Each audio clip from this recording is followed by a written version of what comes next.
नमस्कार दोस्तों, स्वागत है आपका एक बार फिर से आपके अपने चैनल मार्केट माइंड्स में, जहां बात होती है स्मार्ट ट्रेडिंग की, सटीक स्ट्रेटजीज की और एकदम रियल नॉलेज की। आज का टॉपिक बेहद खास है और यकीन मानिए, अगर आपने आज का वीडियो पूरा देख लिया तो ट्रेडिंग में आपकी सोच और अप्रोच दोनों ही बदलने वाली है। क्योंकि आज हम बात करेंगे ट्रेडिंग साइकोलॉजी और विनिंग माइंडसेट की। ट्रेडिंग में पैसा कमाने वाले और पैसा गंवाने वाले के बीच सबसे बड़ा फर्क होता है माइंडसेट। तो चलिए बिना देर किए शुरू करते हैं एक ऐसी जर्नी जो आपकी ट्रेडिंग लाइफ को पूरी तरह ट्रांसफॉर्म कर देगी। PART1 mindset is more important than strategy. बहुत से नए ट्रेडर्स यही सोचते हैं कि बस एक अच्छी स्ट्रैटेजी मिल जाए तो पैसा छपने लगेगा, लेकिन हकीकत यह है कि मार्केट में स्ट्रैटेजी से ज्यादा जरूरी होता है आपका माइंडसेट। एक ही स्ट्रैटेजी दो लोगों के हाथ में हो सकती है, लेकिन एक लगातार प्रॉफिट में रहता है और दूसरा हर बार नुकसान में। क्यों? क्योंकि एक डिसिप्लिन है और दूसरा इमोशनल हो जाता है। एक लॉन्ग टर्म सोचता है, दूसरा सिर्फ आज की ट्रेड देखता है। एक अपनी गलती स्वीकार करता है, दूसरा मार्केट को दोष देता है। माइंडसेट ही है जो किसी स्ट्रेटेजी को कामयाब या नाकाम बनाता है। PART2 इमोशंस, फियर और ग्रीड का खेल। फियर यानी डर और ग्रीड यानी लालच, ये दो सबसे बड़े दुश्मन हैं किसी भी ट्रेडर के। जब शेयर गिर रहा हो तो डर के मारे लोग लॉस में भी बेच देते हैं, और जब तेजी चल रही हो तो लालच में ज्यादा क्वांटिटी ले लेते हैं बिना रिस्क मैनेजमेंट के। सक्सेसफुल ट्रेडर बनना है तो इन इमोशंस को कंट्रोल करना होगा। ये को समझो, डर तब बताता है जब आप प्लान के बिना ट्रेड कर रहे हो। ग्रीड को थोमो जब आप तय टारगेट के बाद भी एग्जिट नहीं करते और सोचते हैं थोड़ा और ले लूं। प्रो टिप, हर ट्रेड से पहले खुद से पूछो, क्या मैं प्लान से चल रहा हूं या इमोशंस से। PART3 डिसिप्लिन सबसे बड़ा हथियार। ट्रेडिंग में सफलता का 80% हिस्सा सिर्फ डिसिप्लिन पर टिका होता है। आप हर रोज एक जैसे तरीके से मार्केट को देखते हैं या नहीं? आप अपने रूल्स को फॉलो करते हैं या नहीं? आपने स्टॉप लॉस लगाया या नहीं?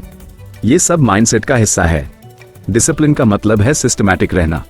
Target fixed, stop loss fixed, entry exit clearly defined. आपने नोटिस किया होगा जितने भी बड़े ट्रेडर्स हैं, जैसे जेसी लिवर्मोर, मार्क डगलस या फिर भारतीय ट्रेडर्स जैसे राकेश झुनझुनवाला, सब में एक चीज कॉमन थी, कंसिस्टेंसी और डिसिप्लिन।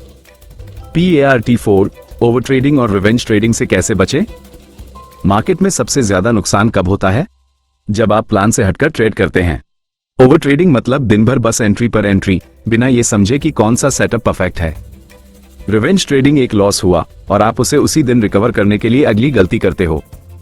इससे कैसे बचें? Daily max loss limit set करो, सिर्फ हाई प्रोबेबिलिटी सेटअप्स पर ही ट्रेड करो। हर ट्रेड को एक बिजनेस डील की तरह ट्रीट करो, ना कि जुआ। PART5 लॉस एक्सेप्ट करना सीखो, ईगो हटाओ। लॉसेस ये किसी भी ट्रेडर के सफर का हिस्सा हैं, लेकिन अगर आपने लॉस को ईगो पर ले लिया तो आपकी ट्रेडिंग खत्म। याद रखो, loss is the cost of doing business. आपने एक बिजनेस डील की, वो नहीं चली, बस। लेकिन हम क्या करते हैं? मैं सही हूं, मार्केट गलत है, अब तो ये वापस आएगा। ये सब चीजें आपके दिमाग में गलत प्रोग्राम डालती हैं। लॉस को एक्सेप्ट करो और अगले ट्रेड के लिए खुद को मेंटली प्रिपेयर करो। जर्नलिंग शुरू करो, हर लॉस और विन को लिखो और देखो आप कहां गलत हो रहे हो। PART6 रूटीन और healthy habits for traders. Trading एक मेंटल गेम है और इसके लिए एक स्ट्रॉन्ग माइंडसेट चाहिए। ये तभी पॉसिबल है जब आपकी लाइफस्टाइल ठीक हो। सुबह जल्दी उठो, मेडिटेशन करो, माइंड काम रहता है। प्रॉपर स्लीप लो, स्क्रीन टाइम लिमिट करो, ब्रेक्स लो, हर घंटे बाद 5 मिनट चलो, आंखें रिलैक्स करो। एक स्टेबल लाइफ इक्वल्स एक स्टेबल ट्रेडर। तो दोस्तों, ये था हमारा आज का डीप डाइव ट्रेडिंग साइकोलॉजी और माइंडसेट पर। अगर आपने ये वीडियो पूरा देखा है तो आप अब एक कदम आगे हैं उस ट्रेडर से जो सिर्फ चार्ट्स देखता है लेकिन खुद को नहीं। कमेंट करके बताइए आपको सबसे ज्यादा किस पॉइंट ने हिट किया। और हाँ, अगर ऐसे ही रियल, प्रैक्टिकल और पावरफुल ट्रेडिंग नॉलेज चाहिए तो अभी सब्सक्राइब कर लीजिए हमारा channel market minds. Bell icon दबाना मत भूलिए, क्योंकि अगला वीडियो आपके माइंडसेट को और शार्प बनाने वाला है। मिलते हैं अगले वीडियो में, तब तक के लिए डिसिप्लिन में रहिए, प्रॉफिट्स के साथ रहिए और लर्निंग जारी रखिए। जय हिंद, हैप्पी ट्रेडिंग।